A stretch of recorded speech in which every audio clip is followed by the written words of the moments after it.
Good morning or good afternoon to everyone, depending on where you're joining us from. I'm just gonna wait a few minutes while people log on, and then we'll get underway.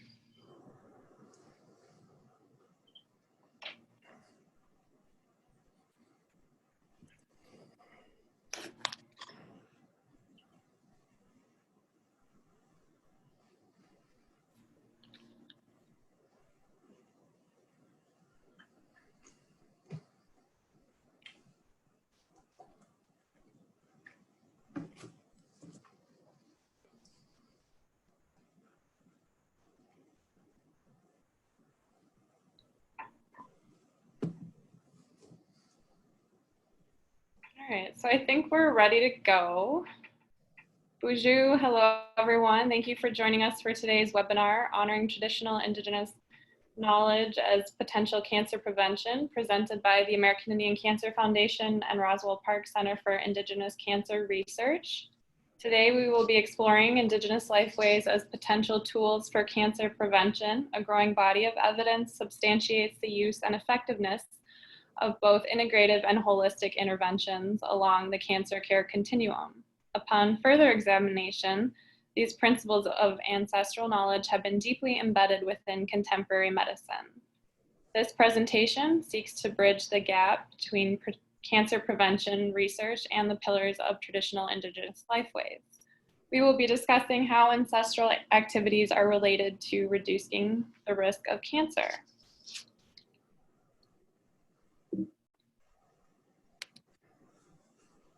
So my name is Misha Leffler, and I'm the Cancer Equity Coordinator for the American Indian Cancer Foundation.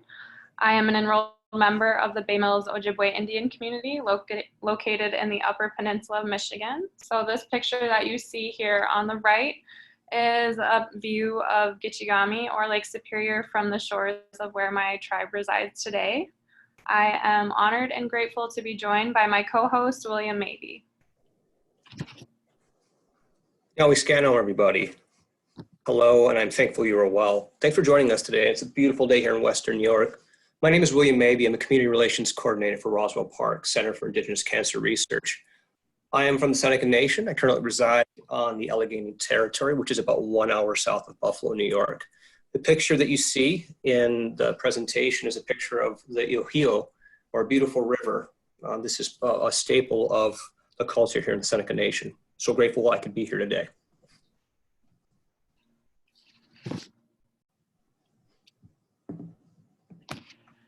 So our objectives for today include defining cancer, cancer prevention, and tradition. This is only meant to be a brief overview. The bulk of this presentation will be on the Indigenous activities. Our second objective is identify how Indigenous views on wellness differ from the current medical paradigm. And third, explore how traditional activities may potentially protect against cancer and practical ways to implement them. So before we get started, I would just like to say that the following ideas are a collection of commonly accepted ancestral lifestyle patterns and their potential to improve human health. This is not a complete history of Native American history or healing practices of any one particular community. Our communities are very unique and specific to the areas in which they are, and so we just want to make sure that we're honoring that perspective and that understanding. In this presentation, due to the lack of research and supporting evidence, childhood cancer prevention is not fully represented in this particular discussion. We'd also like to put a disclaimer out there that the information provided in this presentation is for educational purposes only and not intended to replace the advice of a medical professional. The views of the presenter do not necessarily represent that of Roswell Park, Comprehensive Cancer Center, or the American Indian Cancer Foundation. So here you can see a new resource that we put out for Cancer Prevention Month this February. It is titled Indigenous Lifeways Are Prevention. So in addition to this resource and this presentation, this really grew out of a conversation and discussion based on the reality that much of the research on cancer prevention is related to research that has already been conducted by our ancestors on the concepts of living a good, balanced, and healthy life way. So in this resource, you can see some of the core values of the Indigenous worldview that include interrelatedness, nonlinear views of time, lifeways rooted in culture, balance, respect for all living things, and sustainability. Our ancestors recognize that our lives are sacred and the ways we take care of our bodies is important. These lifeways focus on the mind, body, heart, earth, and community. Each aspect and activity is a thread in a web that is interconnected to our past, living, and future ancestors. So in the middle of this, you can of course see our grandmother turtle who has the world on her back, kind of outlined in a faint green. So this idea is pretty common in many of our communities. And then in each part of her shell, you'll see the traditional activities for leading a balanced, healthy lifestyle. And those include honoring traditional medicines, a natural diet, connection to nature, community, tradition, and daily physical activity and rest. And then there on her limbs, you can see that there are other activities included. We know that we can enhance our resilience against chronic illness by embracing contemporary activities to achieve health equity. Those activities include the ones that you see, like cancer screenings, vaccinations, safe behaviors, and seeking regular medical care. Those will all help prevent and or reduce the risk of cancer and advance the health of our communities. Here at AICAF, our approach is to go into partnership with the understanding that our communities have the wisdom to find the solutions to health inequities. The answers really lie within our communities and within the individual. I'm going to talk a little bit about what is traditional. So again, you can see some of those Indigenous core values that kind of comprise this worldview. So many of our traditions are based on those values. In our society today, we have the responsibility to regard our traditions as living entities. In recognition of time as nonlinear, our traditions are simultaneously ancient, new, and always growing. In the more chronological nature of things, we see that our traditions change according to the community and lifestyles, lifeways of the time. And of course, our traditional lifeways take the next generation into consideration.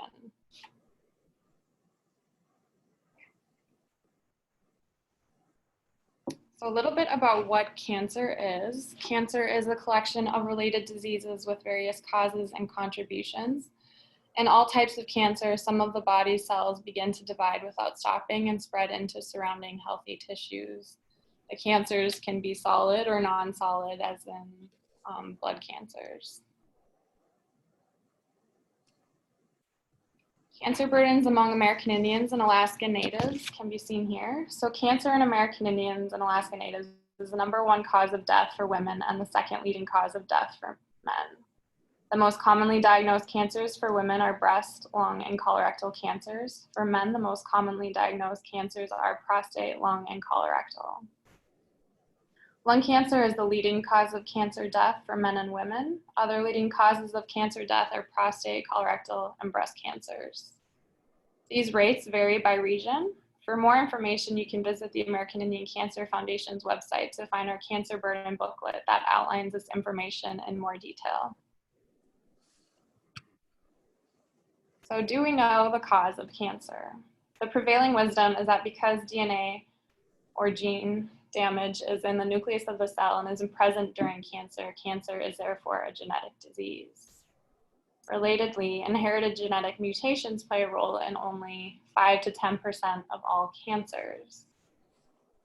So, group question to everyone that you can leave in our Q&A box if you can, is if only 5 to 10% of all cancers can be explained by genetics, what accounts for the other 90 to 95%? And I'll give everyone a few seconds to answer that, and I will try to see if I can see it in the little chat box. We have 2 answers, lifestyles, environment, access, radiation, environmental exposure to toxins, environment. mutations, behaviors. All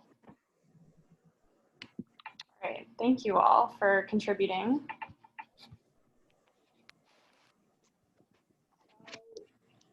In this perspective, we're going to talk a little bit about epigenetics, and the other 90 to 95% is related to epigenetics, which refers to chemical modifications of a cell's genetic material that lead to changes in gene expression without altering the DNA sequence. Unlike genetic mutations, epigenetic alterations are thought to be reversible. So here in this picture, you can see inside the cell nucleus, DNA is wrapped around the histones, which are in green, and is tightly packaged. In this image, the yellow glow on protruding histones and the protruding histone ends represent epigenetic modifications that are associated with silence genes by tightening the spool of DNA in histones. The green glow denotes modifications that relax the DNA strand, making the DNA accessible to transcription factors and polymerases. So some factors that drive epigenetic changes include trauma, both childhood and generational, diet, physical activity, chronic psychological distress, tobacco or commercial tobacco usage, alcohol consumption, environmental pollutants and toxic exposure, abnormal sleep habits, and circadian rhythm disruptions. Many of these which you all had put into the little chat box. So we know that chronic inflammation or persistent cellular damage will lead to impaired biological functioning. Epigenetic research is in its infancy and in no way conclusive. It merely adds insight into biochemistry or biochemical manifestations that may potentially prevent disease or accelerate it. So what is cancer prevention? Cancer prevention is action taken to lower the risk of getting cancer. This can include maintaining a healthy lifestyle, avoiding exposure to known cancer-causing substances, taking medicines or vaccines that can prevent cancer from developing, and other activities. So I'm now going to turn it over to Will, who will be presenting on these Indigenous Lifeways as potential cancer prevention. Thank you, everybody. Before I get started, I really wanted to thank Misha and the American Indian Cancer Foundation. We've been in conversation since about September, almost, I think, the first day I started at Roswell Park. And I always throw out sometimes radical ideas that they always seem to nurture and believe to be of value. So this particular concept was something that I have been growing for a few years now. I think it's really taken flight since I started working at Roswell Park, our Center for Indigenous Cancer Research. And going back to the group question, it seems that lifestyle and environment are really the driving factors for diseases like cancer. But that's just one of many examples. You could put nearly any of our current modern disease states in that same category. We know that genetics plays a small role. As it turns out, the clues we get from the environment, whether that be stress or distress, food, physical movement, sunlight, all these things actually send signals to those epigenetic markers, which you saw illuminated in yellow and green. Those are areas of our DNA that are actually communicating with the environment. It's almost like our own internal antenna, which I thought was really fascinating. And going through my own personal health crises and working with people over the many, many years who have been struggling, modern medicine has very, very few answers. For acute illnesses and trauma, modern medicine really seems to have a good handle on things. But for some of these other issues and illnesses and diseases, disorders, however we decide to label those things, the answers are few and far between.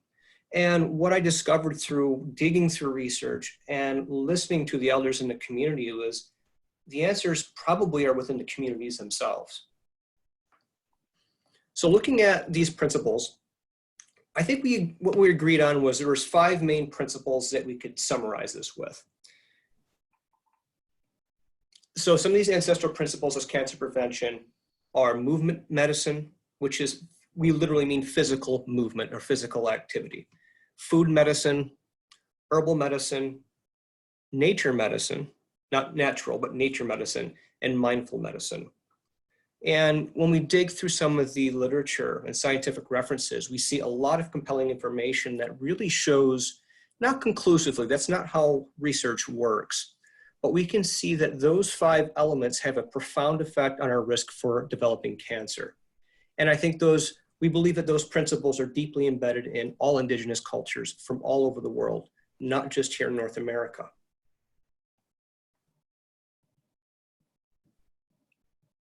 Now,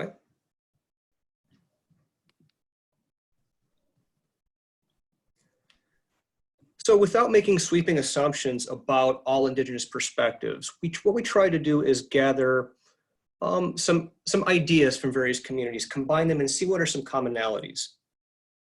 One of the first things that we recognized was that bad health, illness, or disease must be understood in a general sense as a disturbance of some person, place, thing, or event. And that was the philosophy that I actually gathered from our local elders and people who have taught me about medicine as it relates to the Seneca people. Traditional Native American approaches to healthcare reflect a holistic worldview. Health and illness are viewed within a larger context of connection to spirit, community, and earth. And I just wanted to make a quick point about spirit. There is not a lot of information relating to spirituality and preventing disease. It's sort of an esoteric idea.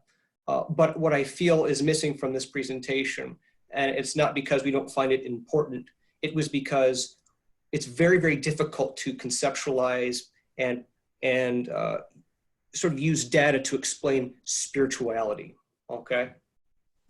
And I think really at the heart of this presentation, we have one really important concept. There was no physical distinction between the mind and the body. There was no specialist that worked on the endocrine system or the skeletal system or the muscular system or the neurological system. Everything was whole.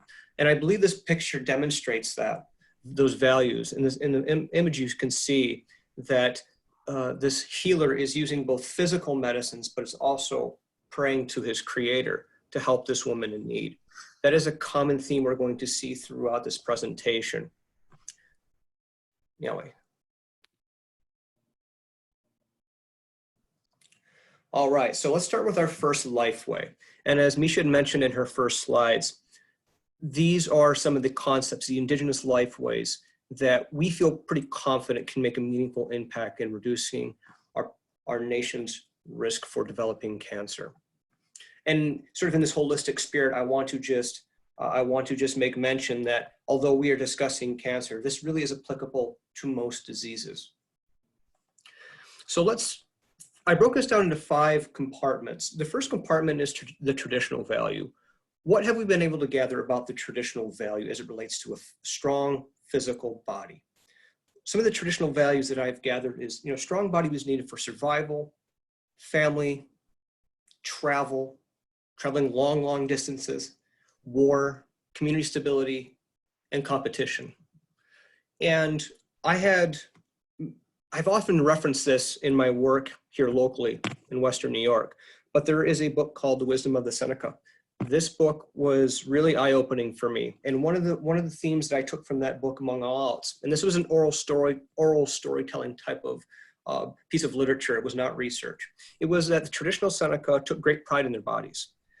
They felt that a strong body and also a sound mind was the pinnacle to a strong society, and that's what made them strong. And it was an obligation to take care of yourself.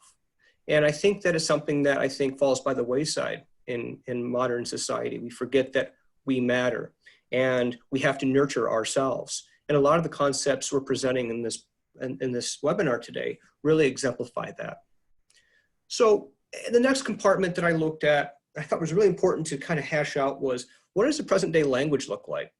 So we know we're still doing some of those things today. Some of the terminology we might use is daily exercise, fitness, working out, or training, or some variation of that. I think I have gathered this story from some of the elders I spoke of, but they believe that our traditional ancestors would have laughed at us working out in a gymnasium or walking on a treadmill, literally going nowhere. I think physical activity in a traditional sense had purpose. It had meaning. It had some type of direction. I think now we do it out of necessity. Our environment has changed. There's not as much land to utilize. We have to go certain places to even exercise if you're in a city area. So I think that the landscape is different, but we still have been able to maintain those traditional philosophies.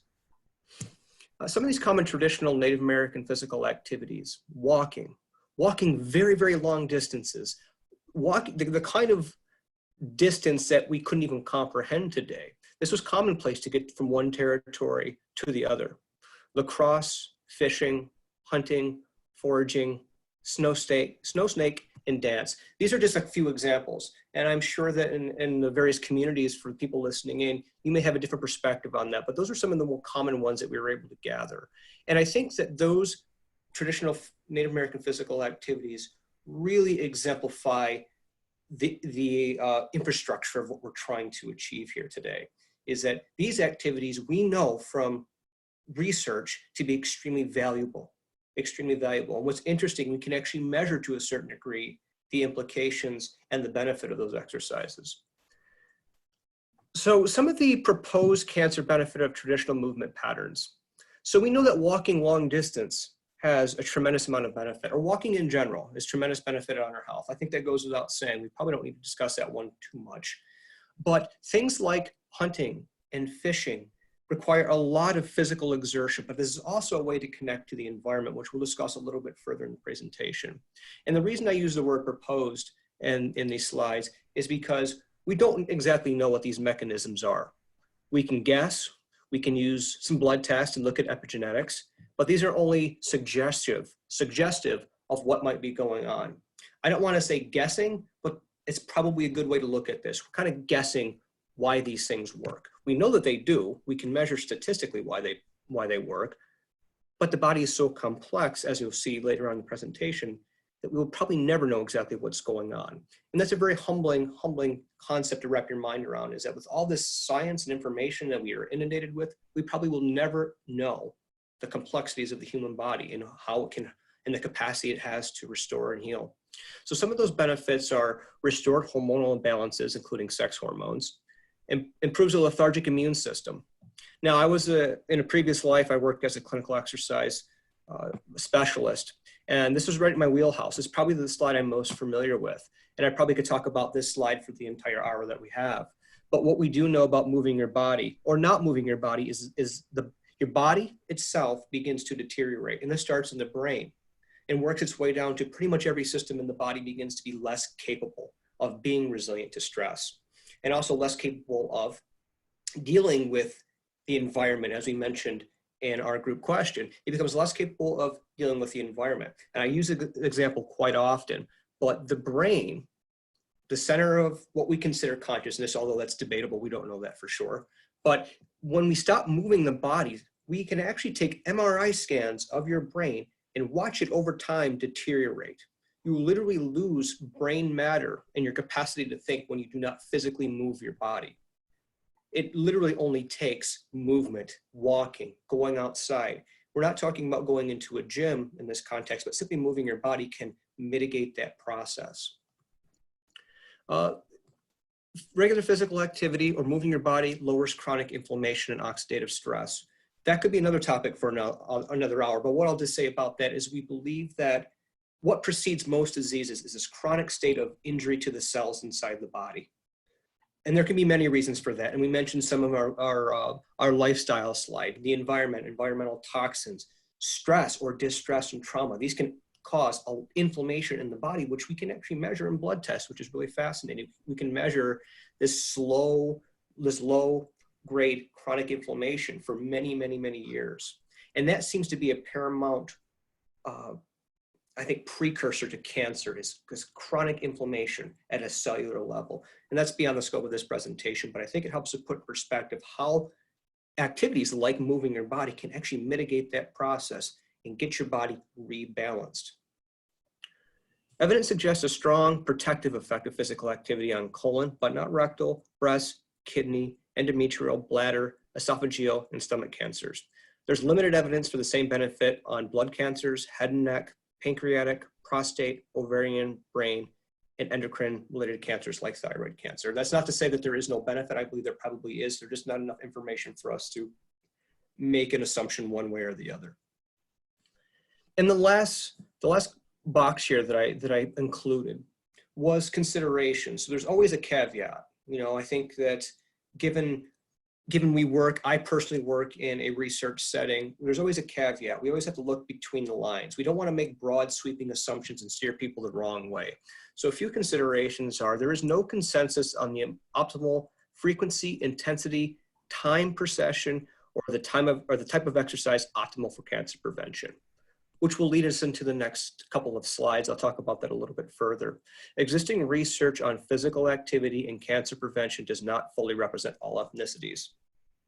What we find is that in research, not all ethnicities are actually represented. And this is important, especially as it relates to epigenetics, and that how every ethnicity or every group of people may have a different biological need. Another interesting point, occupational, household, and recreational activities offered similar or superior cancer protection as deliberate exercise regimens such as walking and cycling. And I want everybody to think about that just for a second. So I used to tell people in my exercise background that if your work at home and the labor that you did for your job didn't actually count towards your physical activity. Boy, was I wrong. I think what this suggests is that simply moving your body and engaging in something that you enjoy is really where the benefit is. If you do not enjoy it, if you go to a gym or you go exercising and you do not like it, you're probably not going to see significant benefit. So my advice is, as a previous exercise specialist, is to enjoy what you're doing. It does not really matter what it is. Don't worry about following trends. Don't worry about doing the next big thing in the media. Do what means something to you, especially if this is deeply embedded in your heritage. The exact biological mechanisms are unknown. Much of the current research focuses on the effect of physical activity on singular surrogate markers.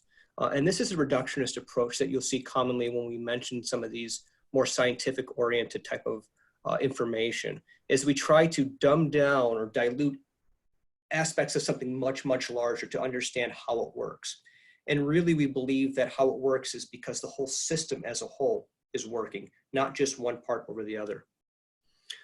And this is something that I learned from my own experience, but overtraining or exceeding your functional levels of physical activity and what you're capable of can lead to immunosuppression.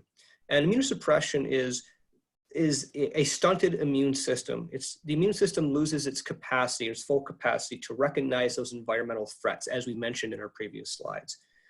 One of the best examples are pathogens or viruses, bacteria.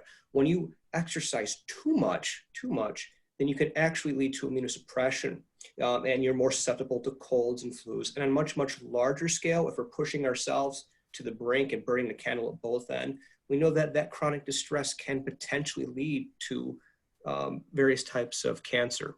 So once again, we're revisiting one of the Indigenous Lifeway themes of balance, of balancing the right kind of exercise for you in the right amounts, et cetera. And there's actually, like you mentioned before, there's limited evidence on movement having an effect on different types of cancers. Yahweh. So we mentioned some of the traditional movement activities or some of the traditional physical activities. How are we honoring them today? What does this look like? And there are many, many examples. We certainly don't have enough slide space to show images of all the traditional activities that we're still doing today. A few we outlined here is lacrosse with the traditional braids, canoeing, and snowshoeing. There are many, many examples how we still engage in these activities today, and we still maintain connection to our roots. And one of the things I really wanted to put into this presentation is some basic takeaways. So we're going to go through a lot of information here. We have 5 life ways, but what can we actually take away from them? What are some practical steps? So one of the things that I mentioned before was that it does not really matter what you do. It really doesn't. There's no prescription for moving your body. Do what you love. Do it with others. Do it outdoors. if you were to do all of those together, you would see probably additional benefit. I think we all can attest to that. Go outside, go for a walk with a friend and observe how you feel. Those feelings are intuition. Those feelings we need to be more connected to, because I believe that truly is where the medicine and all this comes from, is this connectedness to nature, our community, our families, and ultimately ourselves. And outdoor activities in nature provide additional cancer protection benefits, and I think that goes without saying. Regular physical activity was an integral piece of Indigenous Lifeways that helped to balance people of sound body and spirit. Today, keeping the body in motion benefits prevention and treatment of cancer.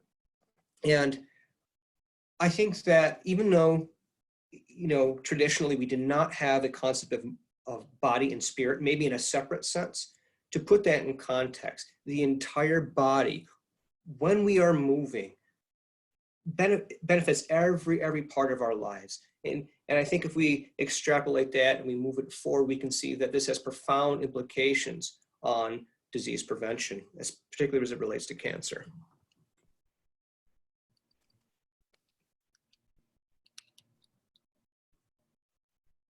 Oh, go back one slide. And forward one. Okay, food and medicine. So this is the next life way. This is probably the easiest concept to grasp. There is a lot of information out there. There is certainly a lot of indigenous knowledge to support this. So the nutritional value is eating a variety of seasonal foods available in your homelands with good intention, gratitude, consuming only what you need with periods of fasting. And I know that fasting is probably a catchphrase now in 2020, but traditionally in most indigenous cultures, fasting was used in a therapeutic sense to nurture the body and the spirit. And we find that that actually has significant value as it relates to cancer prevention. Some of the present day language and how we kind of recognize these traditional values are, we might use terms like whole foods, organic, natural, unprocessed, or portion control. Current dietary pattern examples are paleo, whole30, carnivore, Mediterranean, clean keto, plant-based. From my perspective, and it is just my perspective, I see these as attempts to honoring the value of our traditional dietary patterns. Some traditional Native American foods include salmon, elk, turkey, caribou, moose, venison, bison, berries, corn, beans, squash, wild rice, maple syrup. And this is going to vary from one community to the next. So I don't want to short-sight in communities, but if you have examples of traditional foods that you find of value, please comment in the chat box below. We'd love to hear more of those examples. So some of the proposed cancer benefit of eating this traditional nutrient-dense dietary patterns, and I just wanted to mention before we go any further, nutrients are an underappreciated part of this whole holistic model. Not so much the indigenous model, but our understanding of medicine's been limited to disease states and individual contributions to a disease. But if we look at the indigenous dietary pattern, it was full of essential nutrients that we do not typically get in our modern day diets.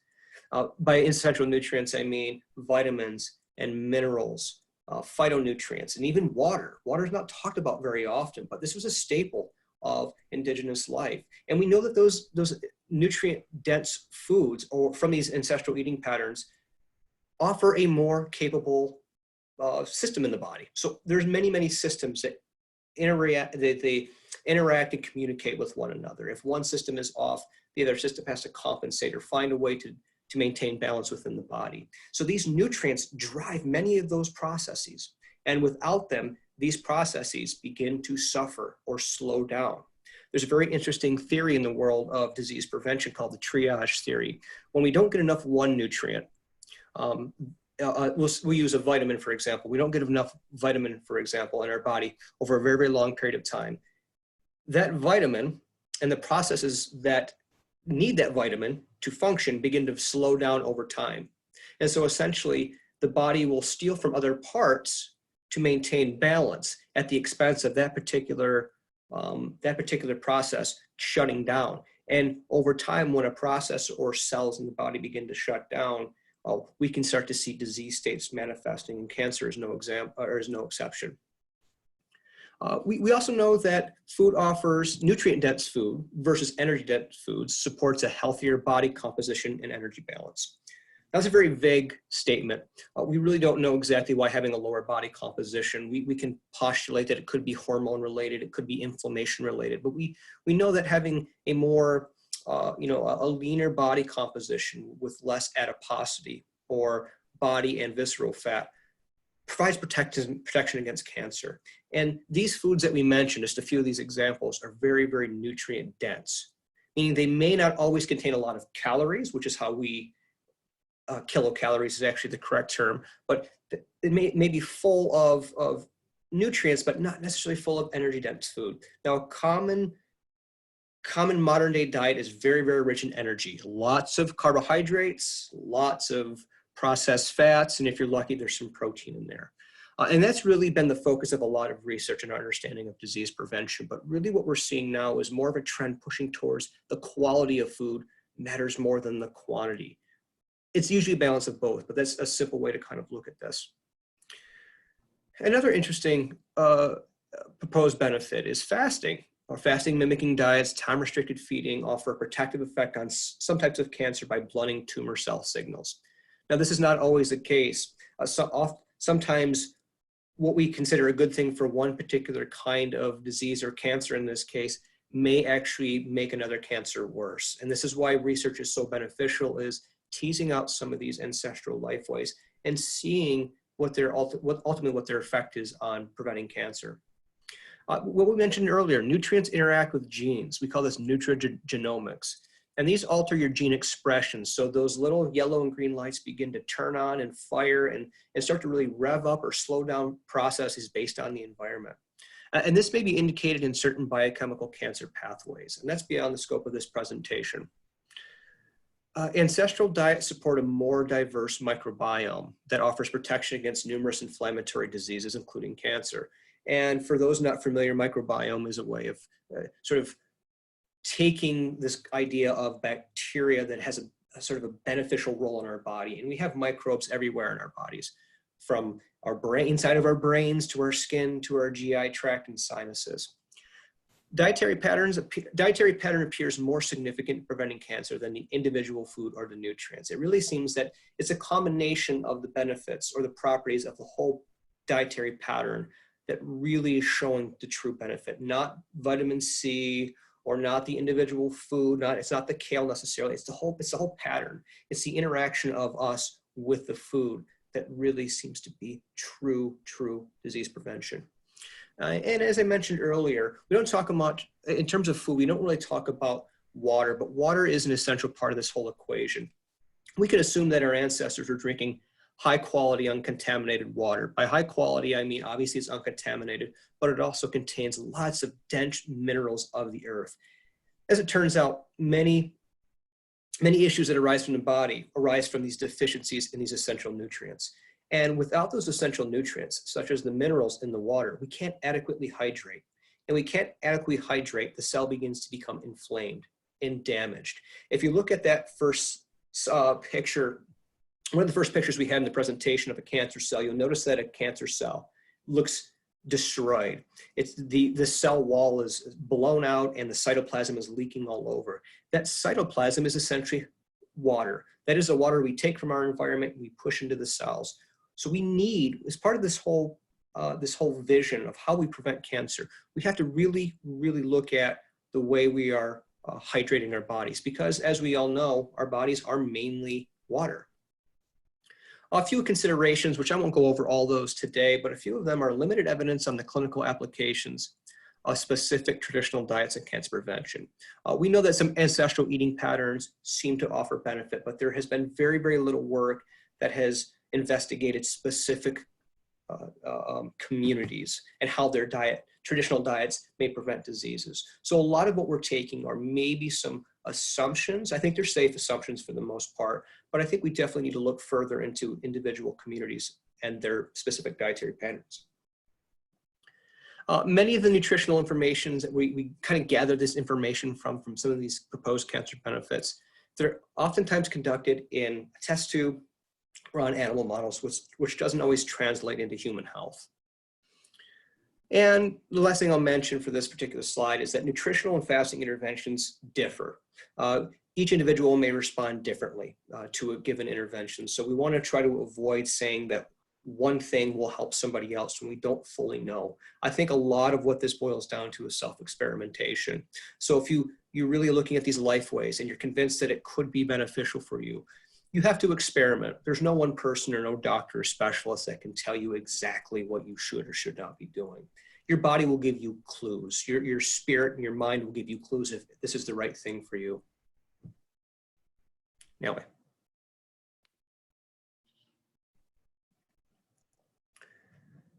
so this is a concept that I gathered from one of my coworkers at Roswell Park, Whitney Ann Henry. I was coming up with this slide and I showed it to her. She goes, "Oh, yeah, that's two-eyed seeing." And I thought, well, what is two-eyed seeing? And it really is looking at the world from two different perspectives. In this case, it's looking at the world from both maybe the more scientific or current research oriented, as well as honoring the traditional values. And coming together, combining those two paradigms into something that's palatable, something that makes sense. And I wanted to include some of the perspectives of some of the people in this space. So I have a quote, and I have several quotes throughout this presentation, but this first quote says, "Seneca Native American longevity has lagged behind American longevity, at least for the last 40 years that I have been aware of these trends. It is important to understand the hardworking traditional life provided many health benefits of exercise, healthier foods, and strong community integration that all work together to maximize the well-being of the Seneca people. This is what I have learned not from the books, but from the elders of the Seneca Nation in the last 4 decades." That was a quote by one of my mentors, Dr. Randy John. He's an enrolled member of the Seneca Nation and a very prominent author. And I often bounce ideas off him to see if they stick or if I need to maybe change course a little bit. But what I wanted to sort of show in these slides was both worlds. So the research, but what does this look like in real life? And what does it look like traditionally? So we're talking a lot about food here and how this may benefit us. And we can see it in action. What does this actually look like from a logical perspective or a pragmatic perspective? We can see that, oh wow, these are the animals. These are the food that can help us nourish our bodies, improve nutrient density, and be more resilient against disease. Now, and how do we honor food medicine today? And I took a few examples from our local communities, and you can see on the left, this is actually my supervisor, Dr. Rodney Herring. Him and I went spearfishing for steelhead on the Cattaraugus Creek, which is in our homelands, and a picture of his daughter, who is also spearfishing. He's passing on the traditions of gathering food of his homelands and nourishing his family. And on the far right, we can see that we're still honoring the values of our indigenous communities.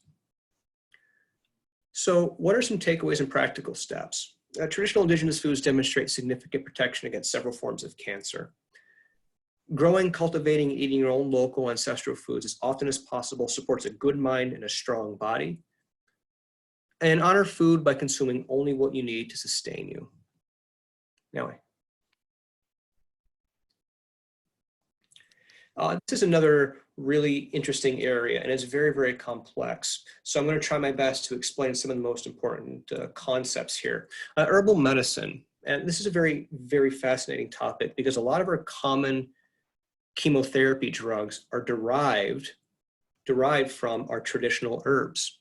And when I say derived, they're processed essentially. The whole herb is not used, but one particular powerful chemical. The traditional value is growing, cultivating, growing herbal medicines as part of ceremony and healing practices. And some of the present day language we might use to honor that are herbal supplements, tinctures, tea, salves, and other variations. And I know there are still local healers who go out into the woods, they collect the medicines, they prepare them, and they give them out to the community as part of ceremony and healing practices. So there are thousands and thousands of herbs that could have been probably put in this category, but I chose some of the ones that are the most well-known. and are indicated in either the prevention or treatment of cancer. Chaga mushroom is indicated in the cancer prevention and treatment. There's a fair amount of scientific literature on chaga mushroom and its role in prevention of cancer, which is really, really interesting because most of the herbs or its constituents are used in cancer treatments. Echinacea, which is traditionally a Western Plains herb, is used, and I'm sure a lot of us have heard of it or seen it in our local drugstores or our health food stores. Golden seal, used in cancer prevention. May apple was been utilized to make a drug called Taxol, a common chemotherapy drug used to treat lung, ovarian, and breast cancer. The Pacific yew tree, which is also a common chemotherapy drug. And there's many more yet that have yet to be tested. That's not to say they're not valuable. They're definitely valuable. In the context of cancer prevention, we're just not quite sure yet. Some of the proposed cancer benefits of traditional Native American herbs. It blocks the tumor's ability to divide. That's one of the hallmarks of cancer is uncontrolled cell division. Some way, herbs, when they're utilized the correct way and prepared the correct way, can actually block that process and slow that process down.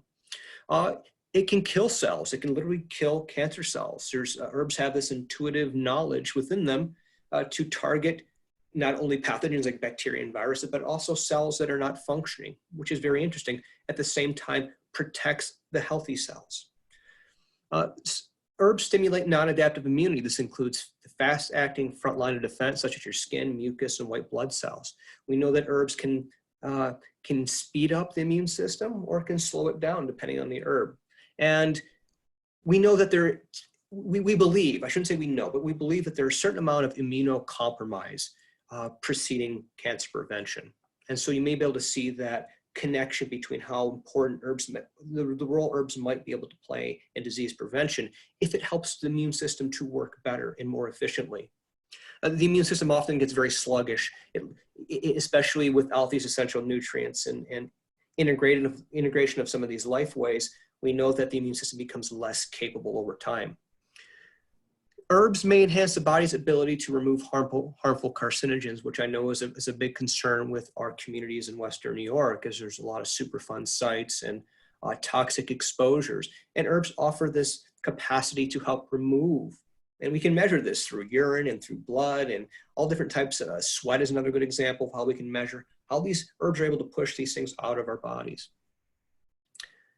And herbs also contain properties that help kill bacteria, virus, and parasites, and other pathogens that may potentially lead to cancer.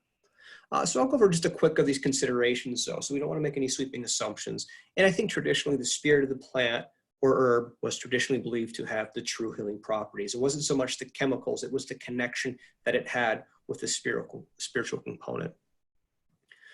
And single constituents rarely possess the same medicinal qualities as the whole herb. In the case of chemotherapy drugs, this traditional herb is taken, it's processed, and one chemical is extracted, and we're driving it through IVs, and it turns out it does exactly what it's supposed to do, but it also can harm the rest of the body. Anyway.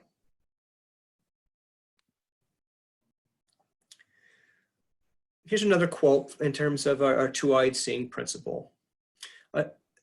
A shaping Haudenosaunee principle is, and Haudenosaunee, for those who don't know, is a collection of 6 different confederations within the Iroquois Confederation. We don't call ourselves Iroquois, we call ourselves Haudenosaunee.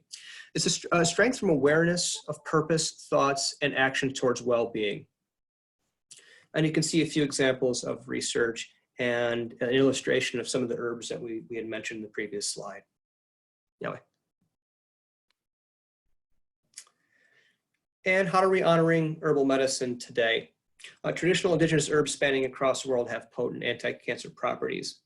Regular consumption and ceremonial use of traditional herbs such as chaga mushroom, echinacea, and other of your local medicinal staples offer cancer protective benefits. And it's the whole herb rather than its individual parts where the medicine truly lies. Anyway. Nature medicine. We'll get right into this one because we're running a little bit low on time. So the traditional value is a deep connection to the gifts, healing powers, and inherent balance of nature. Some of the present day language we might use to accommodate this idea is spending time in outdoors, camping, nature walk, nature retreats, but typically we have to leave our homes to what we go out in nature. And when we think about it, all day, every day, we are in nature. It may not look like it with skylines and vehicles and buildings everywhere, but we are always in nature. Some of the traditional Native American examples are the creation story, deeply rooted in honoring the land, the gifts of the land and the animals. Our homes are made of the earth. Foods, medicine, art, and ceremony. Some of these proposed cancer benefits in terms of exposing ourselves to nature are very, very interesting. I wish we had more time to discuss every one of them, but we know that it improves our stress resilience. So with chronic anxiety and depression, we know that this has a very significant effect on our risk for chronic diseases, including cancer. We improve the microbial diversity to our skin, lungs, and GI tract. Exposure to negative air ions may alleviate depression and maladaptive coping behaviors. So I know somebody had mentioned that behavior was one of these risk factors for, or the other 90 to 95%. And we know that oftentimes these behaviors are a result of traumas, but getting back out in nature can mitigate some of those processes. Natural sights and sound reduce sympathetic nervous system activities such as the flight, fight, or freeze response. Time in nature raises natural killer cell activity, which is part of the immune system that helps to target cancer cells and kill them. We can measure this, which is very fascinating. We mentioned inflammation, inflammatory pathways. Being outside, being amongst the nature can reduce these inflammatory pathways. Vegetation filters out air pollution and carcinogenic burden, which is a very, very big problem in our urban areas. And nature encourages healthy behaviors that may reduce obesity, enhance social ties, improve sleep, and increase physical activities. Next slide.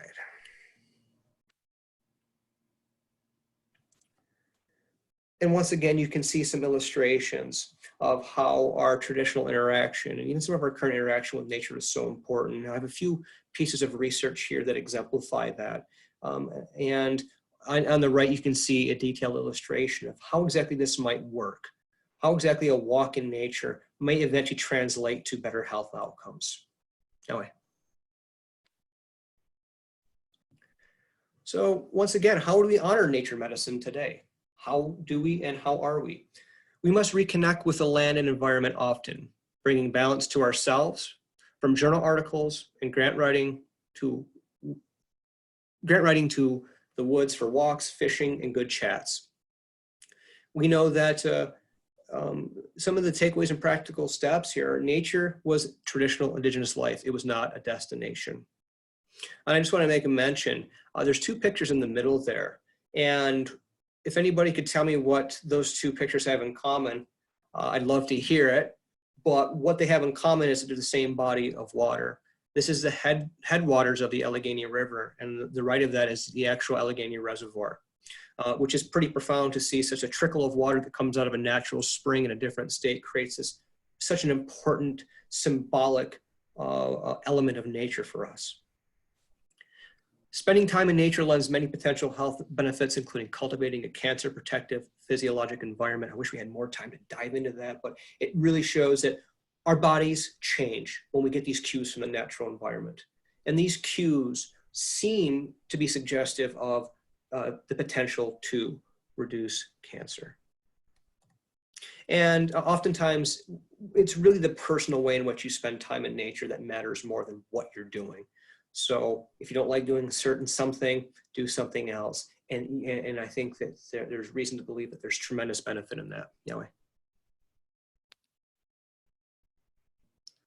And the last slide we're going to cover here, and we're going to cover it very, very quickly, is mindful medicine. And I just wanted to mention that truly each one of these lifeways could be its own individual presentation. So we do not want to shortchange these lifeways, but maybe just start this process of suggesting how they potentially could reduce the risk of cancer. But the traditional value is a deep awareness, a connection to respect, family, honor, and self in relation to the community and universe.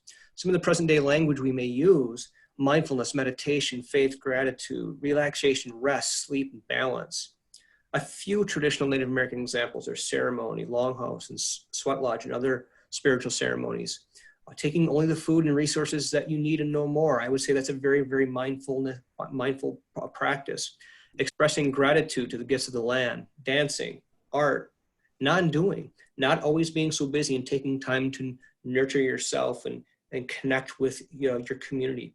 Talking circles and storytelling. Some of the proposed cancer benefits of mindful awareness: improve neuroendocrine function, improve autonomic nervous function and stress resiliency. And you see a lot of commonalities between these lifeways in terms of what we see might be suggestive of benefit.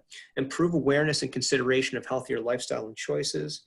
Meditation may improve melatonin production, which is strongly indicated in anti-cancer properties. Melatonin is a hormone. We can get in supplement form, and often we don't produce a lot as we get older. And mindfulness reduces oxidative stress and mitigates DNA damage that may alter childhood cancers. Anyway. And I'm going to mention this quote here. As a Dene woman, my identity, family, and community create a strong foundation for health and wellness. I understand that my personal health does not just benefit or impact me. It allows me to be there for my family and promote strength and resiliency as a Navajo person wherever I travel. To heal from illness takes strength, support, and sometimes sacrifice of the family, community, and individual. And all of these quotes are coming from Indigenous folks who are also in this academic space. So understand, basically seeing from both perspectives with that that symbolic 2I. Now, how are we to honor mindful medicine today? Well, we do this all the time. And each community has its own different ways of honoring mindfulness. We can see on the left in this picture is our traditional longhouse. We see our young powwow dancers and then an individual in nature, relaxing, non-doing. So some of the takeaways and practical steps. Mindfulness is more than an activity. It is a way of being in every moment of life. Mindfulness in its many forms may offer powerful cancer protection by mitigating the many harmful chronic mechanisms that precede cancer. Engage in rest, sleep, ceremony, dance, family events, meditation, or any culturally significant activities in the way that you feel most comfortable to see that benefit. Anyway. And I just want to briefly mention, I believe that there is a tremendous opportunity to explore more of these Indigenous values. And some of the areas are Indigenous medicine and human detoxification. We know that our exposure to many man-made chemicals cause cancer, and they often get trapped in our bodies. And some of our traditional activities, such as our herbal medicines, sweat lodge, and exercise, can actually enhance the ability to rid these out of our body and restore normal biochemistry.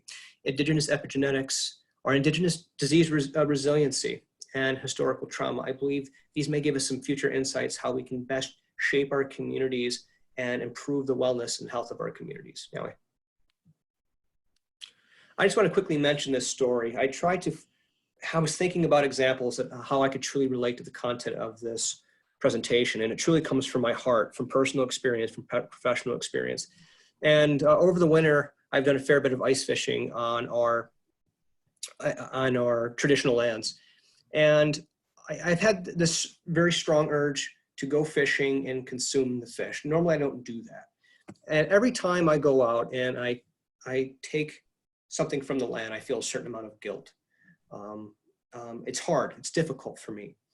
And as I go home, I prepare the meal, I prepare the fish. I'm connected to the experience. And ultimately, I also feel gratitude at the same time. I'm grieving for the life of this particular animal or these animals that have given me those nutrients, have given me their life force to improve my quality of life, to improve my, improve my risk of getting cancer. So there's this very, very strong balance that even I experience in my own life, where I see and feel the balance. And I truly think that is the essence of our talk today. Anyway. So in conclusion, and there can be many conclusions, but I think what we've gathered is adopting or continuing to engage in ancestral principles as intuitively as well as scientifically supported to reduce cancer risk and bolster natural defenses at all stages along the cancer continuum. And that includes prevention, treatment, and survivorship. It is not the part, but the interconnectedness of the whole that is true Indigenous medicine. And this is how I believe, personally, that we begin to heal. It is our task to reactivate the seeds of knowledge planted by our ancestors to restore a good mind and a strong body today. And Misha and I had this very, very great, very deep conversation about this third point. And it's really humbling to think about that the research, the traditional quote unquote ancestral research that our ancestors have accomplished, has planted the seeds to deal with some of the diseases and illnesses and problems of today. I can't think of any more reason to be more prideful in my own culture and heritage. Anyway.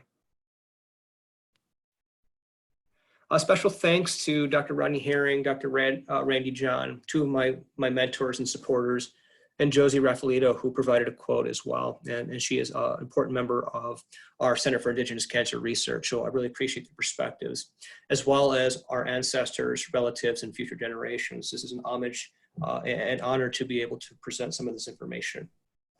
Anyway. Some of the resources, the most important resources is your own community, oral tradition, your elders. We've also included Roswell Park, the American Indian Cancer Foundation. There's a link here to search Superfund sites where you live. So if there's concern about environmental contamination, you can get a full report on those particular contaminants. The next resource is a really interesting story about an Indigenous person who went back to his ancestral roots in terms of his diet and lifestyle and improved his health greatly. And the last one is a link to probable and known carcinogens. This is very, very important. I can't stress this enough. It's a very, very simple link. Click on that link and it helps to identify some of the potential exposures that we experience in our environment. And if we know what the exposures are, and I'll be honest with you, it's very frightening to know how many of these exposures we come in contact every day, but at least if you know what they are, you can recognize them, mitigate them, and give your body and your spirit the best possible environment to function and heal and restore from illness. These are some of the references that we use. Some of the most important references are our oral traditions. Many, many conversations have taken place between myself, Misha, and our respective communities that really made the core of this presentation, but some of the supporting research is listed there if you're interested in digging into some of the mechanistic properties of why these behaviors, or not these behaviors, but why these lifeways or how these lifeways may work. If that's your wheelhouse, feel free to check out some of those articles.